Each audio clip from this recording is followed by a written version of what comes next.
পরে চাপ করছে only 3 cause. Now, medical science প্রমাণ করতে হবে বা এখানে যারা ওপিডিএমে ট্রিটমেন্ট করতে আসবে তারা প্রথমেই দেখবে তার এই তিনটে জিনিস কি হচ্ছে, প্রথমেই দেখবে, দেখে সে কিন্তু এক্স-রে এমআরআই দেখবে না, এক্স-রে এমআরআই নয়, মডার্ন সায়েন্সে কি হচ্ছে যে আপনি যখনই কোনো ডাক্তারবাবুর কাছে যাবেন আপনাকে এক্স-রে এমআরআই করতে বলবে,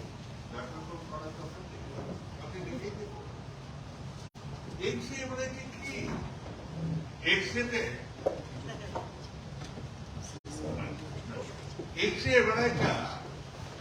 এমআরআইটা দেখবেন যখন মন যখন খারাপ হয়ে গেছে তখনই কিন্তু এমআরআই চলবে।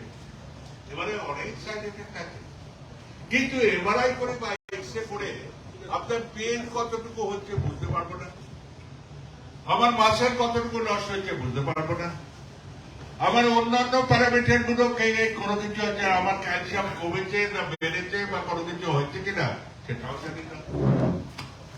আর কি হবে, তাদের হার্টের যাদের সার্জারি হচ্ছে তারা এমনটা করতে পারবেন, বাইপাস সার্জারি বা যাদের প্লান্ট লাগানো রয়েছে বা নি সার্জারি হচ্ছে তারা পারবে না। আমাদের আমি দেখেছি ঢাকাতে এই কতক্ষণের মধ্যেই আমি দেখতে পেলাম ট্যাটোটা খুব কমই ইউজ করে, ইউএসএ, কানাডা, সুইজারল্যান্ডের মধ্যে সবার কাছে মেয়ে বুড়ো সবাই মিলে ট্যাটো ইউজ করে। ট্যাটোতে যাদের গায়ে থাকে তাদের এমআরআই করা যায় না, কস্টোফোবিয়া ওটাকে হয়ে যায়। তাছাড়াও এমআরআই করতে গিয়ে দেখবেন যে একটা লেডিস জ্যাকেট পরে হাই ফ্রিকোয়েন্সিতে যদি যায় you are born to be cancer, কিন্তু কোনো উপায় নেই, আমাকে ডায়াগনোসিস করতে হবে।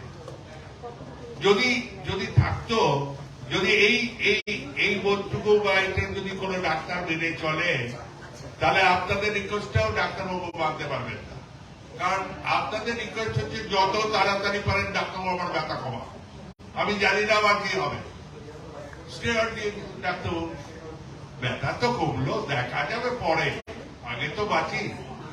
ওরকম পেটটা তো আল্লাহ এত সুখের জন্য দিয়েছে, এরকম ভাবে কষ্ট করে পেট খাওয়াবেন না, কারণটা খুঁজে বার করুন, কারণটাকে আনার চেষ্টা করুন যাতে ফিউচারটা নষ্ট না হয়।